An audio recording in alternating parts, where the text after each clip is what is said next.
When I judge, my kids play sports. When I judge who won or who didn't win, I want it to be an even playing field, and I think it should be a fair contest. And I know you guys love Kamala Harris, and you think she has an impeccable record. Kamala.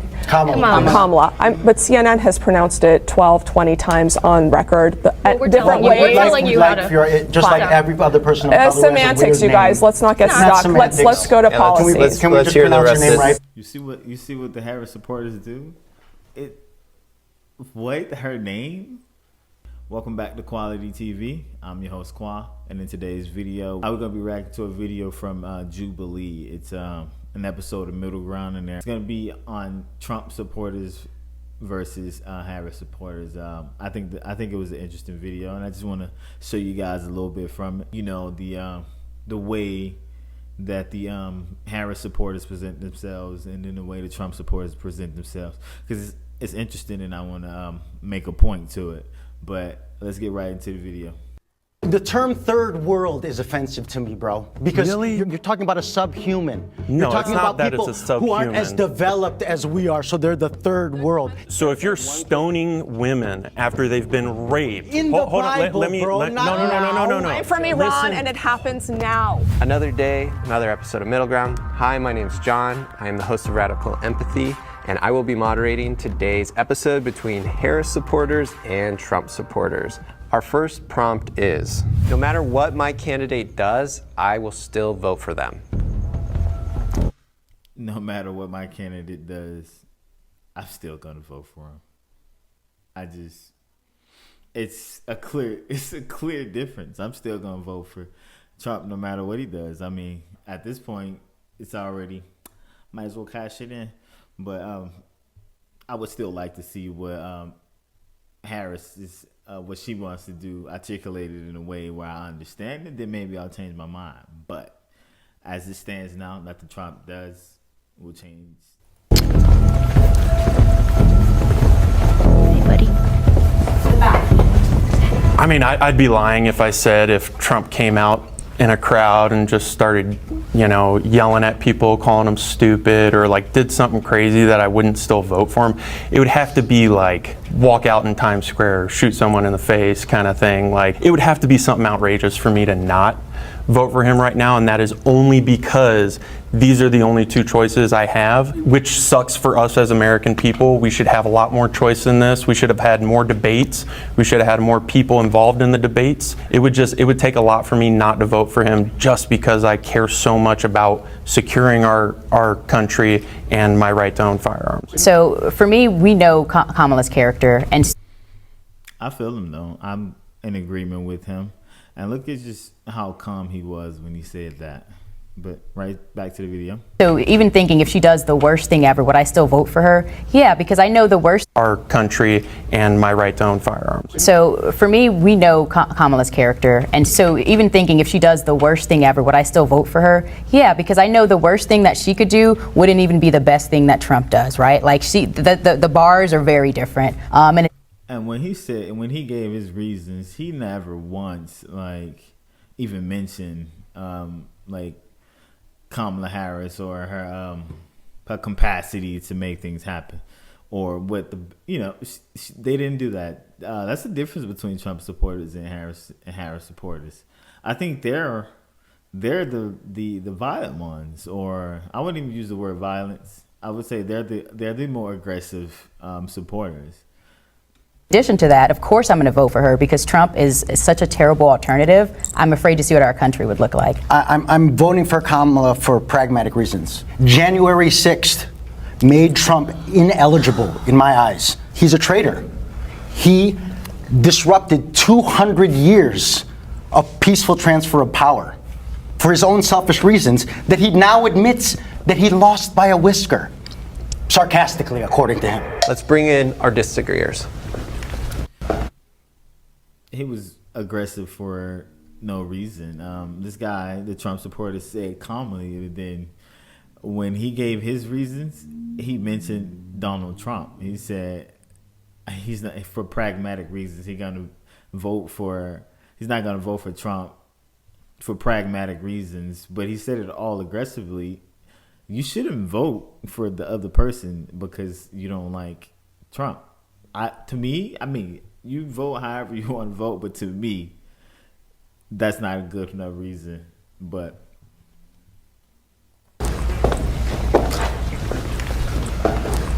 I'll go first again. Like, one of these two people are getting in right. Let's bring in our disagreeers.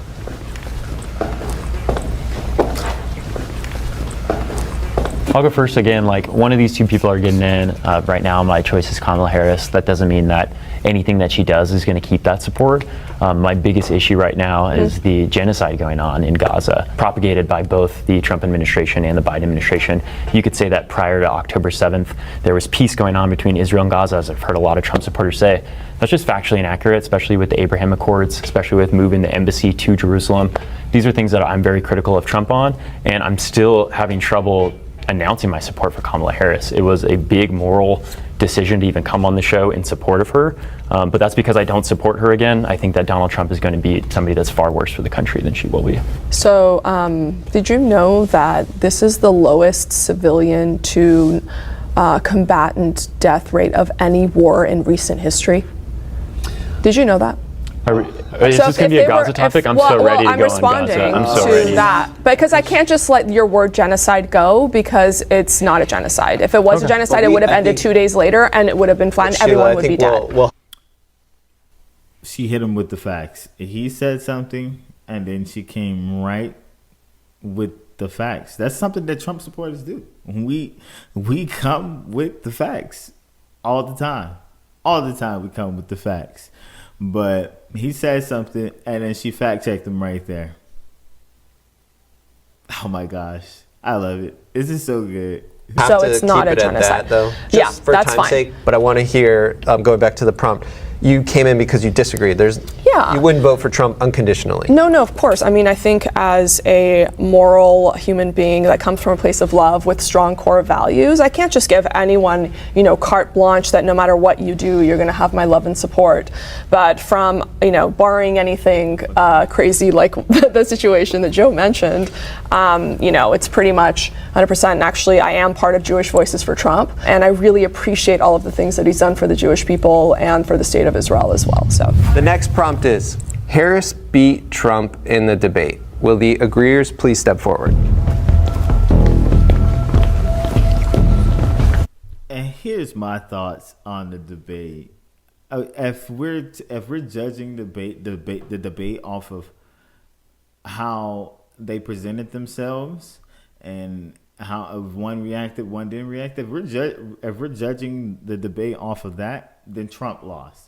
But if we're going to judge the debate on actually speaking on what the policies that candidate has, or on just the issues we face in general, Trump won hands down, because we all know I was raised in the middle class family.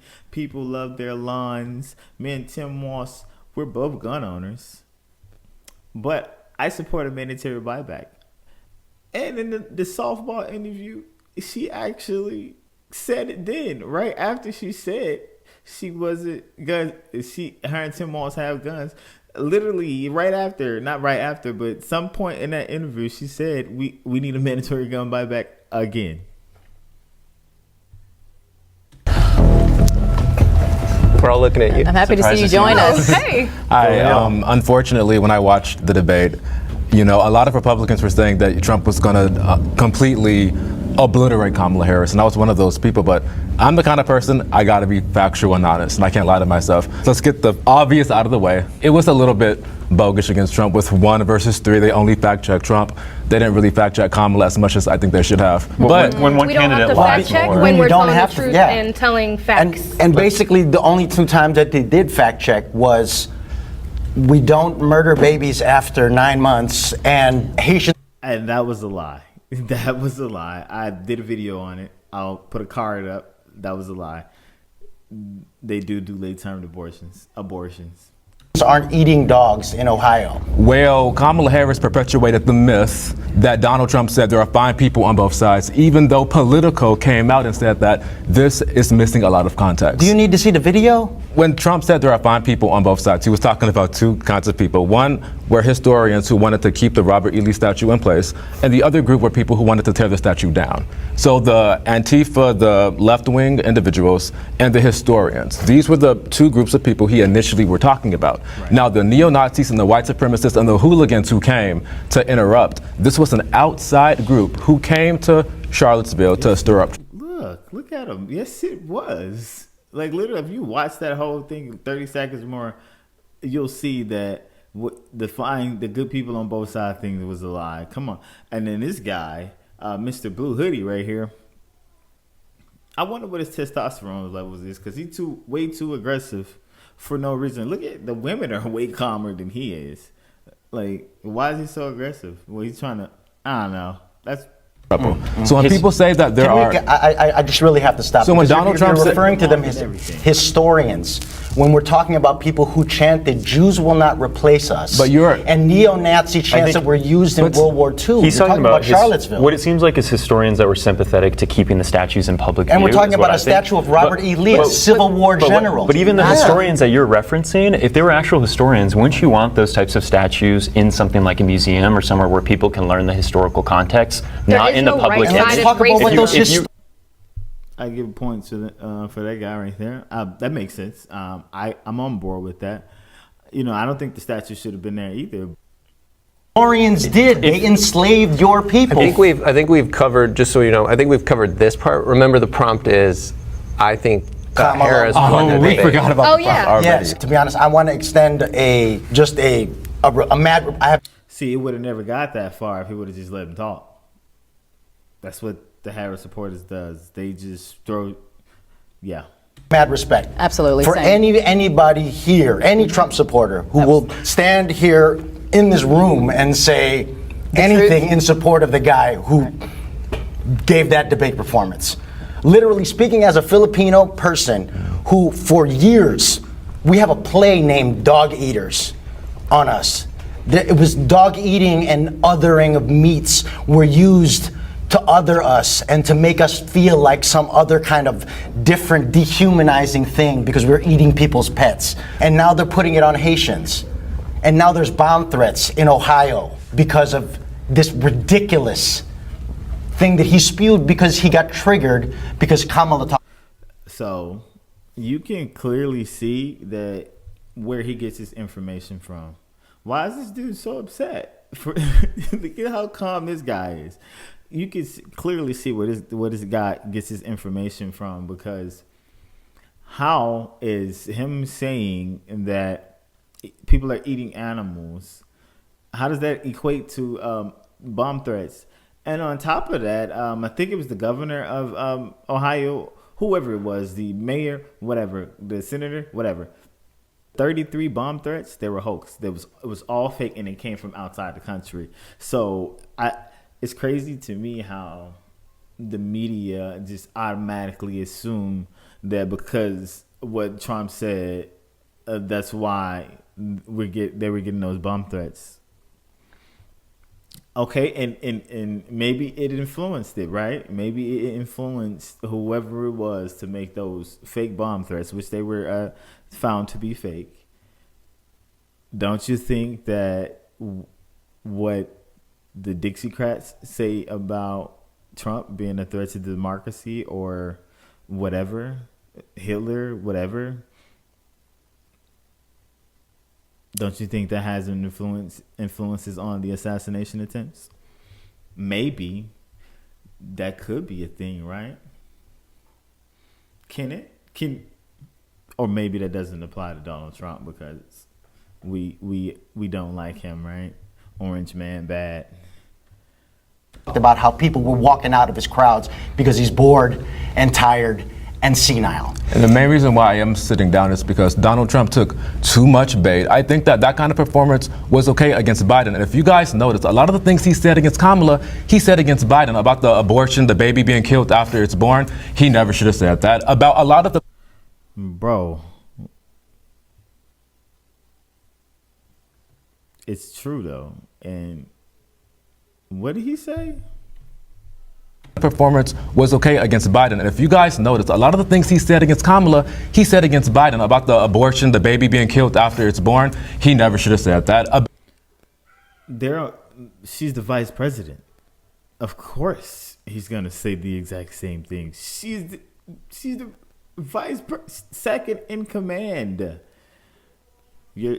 Take that hat off.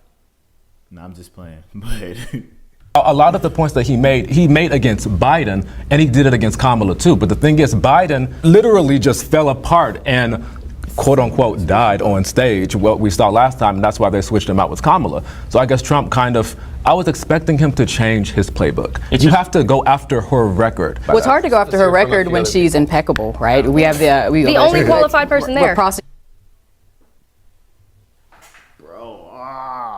Her record is not impeccable. And bro, take the hat off, bro. Her record is not impeccable at all. An attorney general, a senator, and a vice president. So for him to go after her, he can't go after her policy because it's good. All you can do is make the same old, she said it herself, the same old playbook, and that's what we saw. And she totally destroyed it. Isn't this the same playbook that we see from the Democrats, though? I mean, sorry, I won't call them Democrats anymore. They're Dixiecrats from this point on. So the same playbook that the Dixiecrats had. You don't think it's the same playbook that the Dixiecrats have? Making promises that they can't keep, lying. Her record is not impeccable. They gotta vote blue no matter who, right? No matter who. So, but please tell me what record is impeccable. If you drop it in the comment section below, because I don't agree with you on this. No, hell no. What? She was the border czar. Look at the border, like the tie-breaking vote on a bunch of things. Look at the state of the Inflation Reduction Act. Look at the state of the economy. What is she talking about? She came with facts. She also just pointed out just how ridiculous the things were that he was saying, to your point about the, eating dogs and all of that stuff. I mean, none of it was factual. It had already been released. I think they should have did a little bit more research before they came on the show. Everybody, all of them. None of that stuff was true, and he still put it all it forward. does is But I respect you for coming forward. I and also feel admitting like- We're gonna pause here. We're gonna bring in our disagreeers. So I would say that when I judge, my kids play sports, when I judge who won or who didn't win, I want it to be an even playing field, and I think it should be a fair contest. And I know you guys love Kamala Harris, and you think she has an impeccable record. Kamala. But CNN has pronounced it 12, 20 times on record, we're different telling you. ways. We're telling you how to. Just like every other person. Semantics, you guys. Let's not get stuck. Let's go to policies. Can we just hear the pronounce rest your name of right? You see what the Harris supporters do? Her name? Let's go past this and hear the rest of Sheila's. So I think that there have been a lot of things that have been fact-checked by social media influencers and commentators like myself on Ms. Harris's policies and what she said as well. And there are certainly things that could have been fact-checked on that end as well. And I want to touch you. I too am an immigrant. My family escaped on the back of a pickup truck from Iran in 1985 while being shot at by border police. I spent a night in the Pakistani deserts. We were caught. And we had to escape, and it took 6 months for my family to come here not speaking English. We left everything behind, started from nothing, living in a 2-bedroom apartment with 8 people in it. The reason why I say that is, America is the greatest country on earth, and to erase its history instead of learning from it is what they did in China. Unburdening what has been. Let her talk. Let her talk. Let me just finish. Unburdening what has been and looking forward to what can be is literally what was used by people trying to get rid of the old and bringing in the new world, like China Communist Party. The group of people being affected by those statues are telling you what it's doing to us. Correct. He's the one that suggested to go into a museum. We're talking a lot about the statue, Seriously, but we do want to hear about the debate. Let's just switch back to the debate. If we want to talk about the statue again later, we totally can. Yeah. I don't think either one of them won the debate. I feel like the only people that really lost other than them, was the American people. I I imagine we can all kind of agree on that. Nothing was really said. Nothing was really, we're going to do this, we're going to do that, but nothing ever actually gets done. I think as far as the debate goes, Trump dropped the ball on a couple things. The Medicare or Medicaid conversation or question that he received, he kind of dropped the ball on that one. But other than that, it was just a bunch of zingers and like back and forth and all about ego. putting your hand up to make sure that the other side knows that you're judging I'm judging you, Trump. Like it was more show than anything. Kamala handled herself. I'll give you that. Like Kamala did a lot better than a lot of people thought she did. I think that's why a lot of people are saying she won, because we all, she did better than Biden. And anybody that did better than Biden, it's like, hell yeah, we have a winner, guys. Well, but at the end we of all the day, agree that was a low bar. Yeah. We're going to reset. Hey, before we go any further, we want to take a moment to say thanks so much to Straight Arrow News for powering the fact checks in this video. All right, so this was a good video. This is my first time watching it, so you got my reaction to it as I was getting it. It was good. I'm gonna link it down in the description. I'm gonna watch the whole video, so you should watch the whole video. It's pretty good. I liked it, but that's my time. So unfortunately, I got to get up out of here. But if you enjoyed the content here today, please feel free to share the content, like the content. Please like the content. Drop a comment. And until next time, peace, love, and fish grease. I'll see you guys on the next video.